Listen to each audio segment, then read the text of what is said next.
Welcome everyone to Get Bricked. Today we've got the Space Hunter set from Zuru Max. Now this is the first time checking out this brand, but let's see how it stacks up to the competition.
Thank you for joining me today on Get Bricked. Today we've got the Zuru Max Space Hunter set.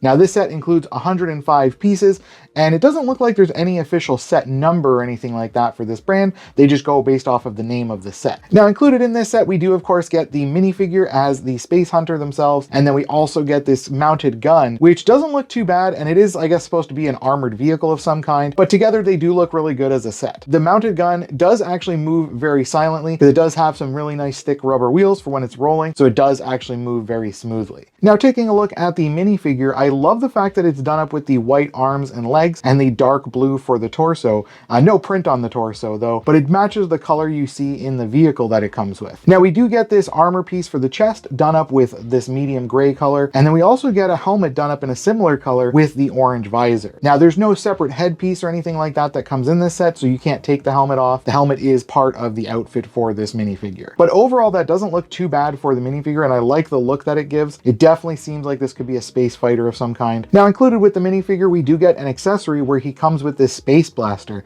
but very reminiscent of like a shotgun blaster style to it, it looks like. But I do like the look of this one with the minifigure. It does look like a nice weapon to accompany them, and I like that it has the two grips on there because you can actually have the hand on either of the grips, and it doesn't look too bad. It's just a shame though that there's no way to get both of the hands onto the grips, and they didn't include a second gun for the other hand or anything like that. I think I would have preferred to get two smaller guns that you can actually hold in each of the hands just to make it have a more interesting style to it. Now switching over to the armored vehicle with the mounted cannon, I like the look of this vehicle, especially next to the minifigure. I think the two look really good together, and I like the fact that this vehicle is done up with the different shades of blue. Definitely makes it look really nice with the different coloring that's in there. And then I like that we get some accenting with the gray as well as the white, and then also we do get the translucent orange to add that a little bit of extra detail, and it's done up in a few different styles of pieces, so it changes it up a little bit as well. But overall, that does bring the set together and does make it look very nice together. Now a great thing about this set is they do have the spot behind the cannon that's open, so you can actually have the minifigure stand in there and actually have him riding around on the vehicle, which is a nice touch because some vehicles do end up losing out on small details like that where they don't actually have a spot for the minifigure to sit. Sometimes it's just the look of the vehicle, but also sometimes the way it's designed. Now there are two downsides I've noticed to this set, the first being that it is a rather fragile set. It's largely brick built, which normally is fine, but there are no plates to support it, so a lot of it is left very fragile, and because of the no plates, the front end actually has a tendency to pop off if you push a little bit too hard on the cannon or the top part of the vehicle. So it does make it a little bit more fragile, and even just adding a couple of plates could have changed that and made it a lot sturdier of a set. And the second downside is that there is actually no movement and motion available for the cannon at the front. There's no way to tilt it up and down or even rotate it from side to side. And that could have been added with just a couple of key changes to a couple of different pieces, and that could have added a whole lot more play value to this set. But even without that, I think for a budget set, this one one isn't too bad, especially since we're getting an interesting looking